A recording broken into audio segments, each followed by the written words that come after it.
Hi friends, welcome back to my channel. ఈరోజు recipe soya kurma. దానికి కావాల్సింది వచ్చేసి ఫస్ట్ పొయ్యి మీద కొంచెం నీళ్ళు పెట్టేసేసుకొని ఆ నీళ్ళు బాయిల్ అవ్వగానే ఒక 200 గ్రామ్స్ సోయా చంక్స్ దాంట్లో వేసేసుకొని దాన్ని ముందు వడకట్టేసి ఒక పొంగు రాగానే వడకట్టేసేసుకొని దాన్ని పిండి పక్కన పెట్టేసేసుకోవాలి.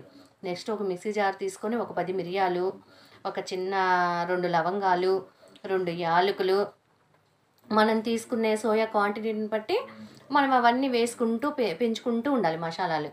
మనం మరింత సోయా తీసుకున్నాం అనుకోండి, మరింత వేసుకోవాలి. ఒక బిర్యానీ ఆకు వేసుకోవాలి. ఇప్పుడు నేను తీసుకున్న క్వాంటిటీకి అయితే ఇవి సరిపోతాయి. ఈ మిరియాలు ఇవన్నీ సరిపోతాయి. బిర్యానీ ఆకు, ఉల్లిపాయలు కూడా అంతే. నేను తీసుకున్న 200 గ్రామ్స్కి ఒక చిన్న ఉల్లిపాయ సరిపోతుంది. మీరు ఎక్కువ తీసుకున్నారనుకోండి, ఎక్కువ ఉల్లిపాయలు వేసుకోవచ్చు. ఇంకో ఉల్లిపాయ యాడ్ చేసుకోవాలి. అవి వేసుకున్నాక దానికి తగ్గట్టు మనం వేసుకున్న కారం, మిర్చి కారాన్ని బట్టి 1 or 2 వేసుకోవచ్చు. 2 వేసేసుకొని అది బాగా మెత్తని పేస్ట్ లాగా వేసుకోవాలి. కొంచెం వాటర్ వేసుకొని పేస్ట్ చేసుకోవచ్చు. నెక్స్ట్ మనం పిండి వేసుకుని సోయా ఉన్నాయి కదా, కొద్దిగా ఆయిల్ వేసుకొని సోయాలో ఒక పసుపు వేసుకొని కొద్దిగా ఫ్రై చేసుకోవాలి. మరీ డ్రైగా ఫ్రై చేసుకోకూడదు. డ్రైగా ఫ్రై చేసుకుంటే ఆ మసాలాలు సోయా పీల్చుకోదు. నెక్స్ట్ మళ్ళీ అదే ప్యాన్లో ఆయిల్ వేసుకొని ఆయిల్ కొంచెం హీట్ అవ్వగానే అందులో ఒక బిర్యానీ ఆకు, 2 యాలకులు, 2 లవంగాలు, ఒక చిన్న దాల్చిన చెక్క చెప్పాను కండి. ఇవన్నీ కూడా మనం తీసుకున్న సోయా క్వాంటిటీని బట్టి ఇవి ఇక్కడ కూడా మనం పెంచుకోవచ్చు. మనం తినే టేస్ట్ని బట్టి, మనం వేసుకునే దాన్ని బట్టి. నెక్స్ట్ ఒక పచ్చిమిర్చి సరిపోతుందండి. ఇంకా అంతకుమించి కారం అవసరం లేదు. చిన్న అల్లం వెల్లుల్లి ముద్ద కూడా అంతే. మన టేస్ట్ని బట్టి, మనం తినేదాన్ని బట్టి వేసుకోవాలి. అల్లం వెల్లుల్లి ముద్ద వేసుకొని అది మొత్తం ఆ పచ్చివాసన పోయి 2 కరివేపాకు రెమ్మలు కూడా వేసుకోవాలి. అది మొత్తం వేగినాక అందులో మనం ముందుగా మసాలా పేస్ట్ చేసుకున్నాం కదా, ఆ పేస్ట్ వేయాలి. ఆ పేస్ట్ వేసి దాంట్లో అదంతా మంచిగా ఫ్రై అయ్యి ఆయిల్ మొత్తం పైకి వచ్చేలాగా ఫ్రై చేసుకోవాలి.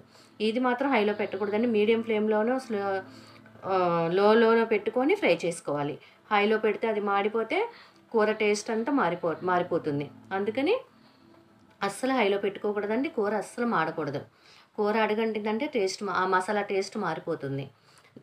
ఇప్పుడు చూడండి, చక్కగా ఆయిల్ పైకి వస్తుంది, చూసారు కదా. అలా ఆయిల్ పైకి వచ్చేంతవరకు మంచిగా ఫ్రై చేసుకోవాలి. నెక్స్ట్ 2 టమాటాలు పేస్ట్ చేసుకొని, పచ్చి టమాటాలేనండి, 2 పచ్చి టమాటాలు పేస్ట్ చేసుకొని ఆ పేస్ట్ కూడా దాంట్లో వేసుకోవాలి.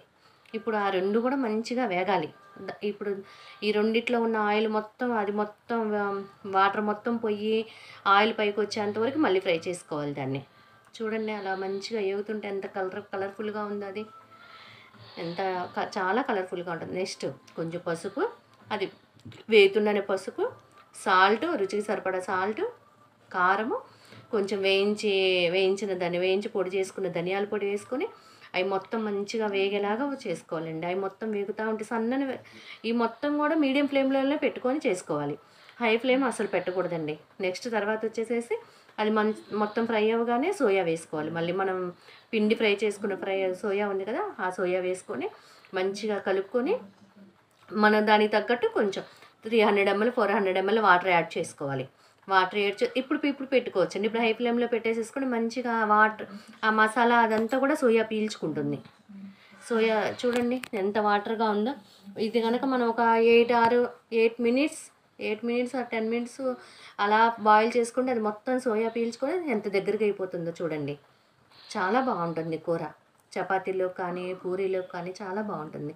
నెక్స్ట్ కూర అంతా ఈ మసాలాలంతని మనం మంచి అరోమా తీసుకొచ్చి నోటి కమ్మదనం కోసం దాంట్లో కొంచెం ఫ్రెష్ క్రీమ్ మనకు అందుబాటులో లేదనుకోండి, మన ఇంట్లో పెరుగు ఉంటుంది కదా, ఆ పెరుగైనా చిలికేసేసి పెరుగు చిలుక్కొని దాంట్లో వేసుకోవచ్చు.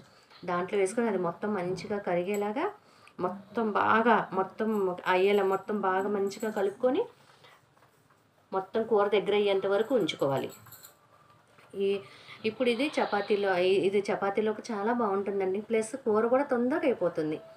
మనకి దాదాపు ఒక 10 or 15 మినిట్స్ కూర ఇప్పుడు దగ్గర పడుతూ ఉంటుంది. ఆ వాటర్ అంతా పీల్చేసుకొని దగ్గర పడ్డాక కొత్తిమీర వేసేసుకొని స్టవ్ ఆఫ్ చేసేసుకొని సర్వ్ చేసుకోవటమే. ఒక్కసారి ట్రై చేయండి ఫ్రెండ్స్, చాలా బాగుంటుంది చపాతీలోకి. మీరు కూడా ట్రై చేసేసి ఎలా ఉందో కామెంట్స్ రూపంలో పెట్టండి friends. Please like, share and subscribe.